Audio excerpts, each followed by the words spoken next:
عورتیں ماشاءاللہ رمضان کے مہینے میں تلاوت کا بڑا اہتمام کرتی ہیں، اور عام طور پہ دیکھا گیا کہ مردوں کے مقابلے میں عورتیں عبادت کی طرف زیادہ توجہ دیتی ہیں۔ لیکن ایک بہت بڑا مسئلہ ہے کہ جو خواتین کے مخصوص ایام ہوتے ہیں، پیریڈز کے دن ہوتے ہیں، اس میں خواتین بالکل ایسا لگتا ہے کہ ساری نیکیوں سے اپنے آپ کو توڑ لیتی ہیں، اور رمضان کا یہ بابرکت مہینہ بالکل ضائع کر دیتی ہیں۔ جو 6 7 8 دن ہوتے ہیں وہ پورے ان کے ضائع ہو جاتے ہیں۔ اللہ کی بندیوں، حالت حیض میں ہونے کا یہ مطلب نہیں کہ آپ کوئی عبادت نہیں کر سکتی ہیں۔ بھائی حالت حیض میں آپ رمضان میں نماز نہیں پڑھ سکتی ہیں اور روزہ نہیں رکھ سکتی ہیں، صرف یہ 2 کام ہے آپ نہیں کر سکتی ہیں، اور اگر کہیں مکۃ المکرمہ وغیرہ میں ہے تو آپ طواف نہیں کر سکتی، باقی ساری نیکیوں کے کام آپ کر سکتی ہیں۔ حالت حیض میں بلکہ آپ ہیں تو اب آپ روزے سے نہیں ہیں تو آپ کو اور زیادہ عبادتوں کا اہتمام کرنا چاہیے۔ قرآن پڑھنے کے بارے میں صحیح بات یہی ہے کہ حالت حیض میں عورتیں قرآن پڑھ سکتی ہیں۔ مصحف چھونے کے بارے میں اختلاف ہے اہل علم کا، تو ٹھیک ہے مصحف نہ چھوئیں آپ، یہ جیسے شیخ ابن باز وغیرہ نے کہا ہے کہ گلوز وغیرہ پہن لے اگر مصحف چھونے کی ضرورت ہو، اور آج کل تو موبائل میں قرآن ہے۔ جو یہ حالت حیض کے ایام ہیں اس میں تو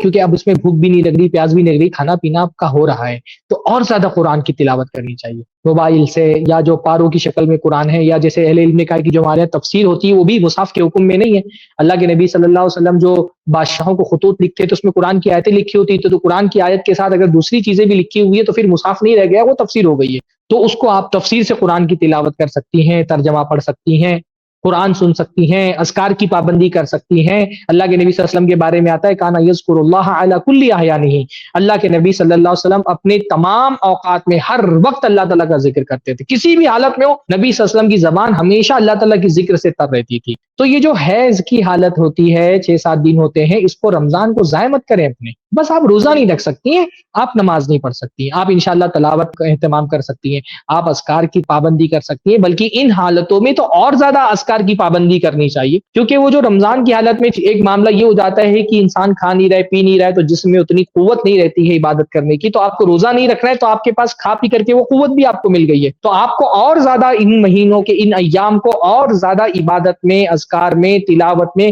گزارنا چاہیے۔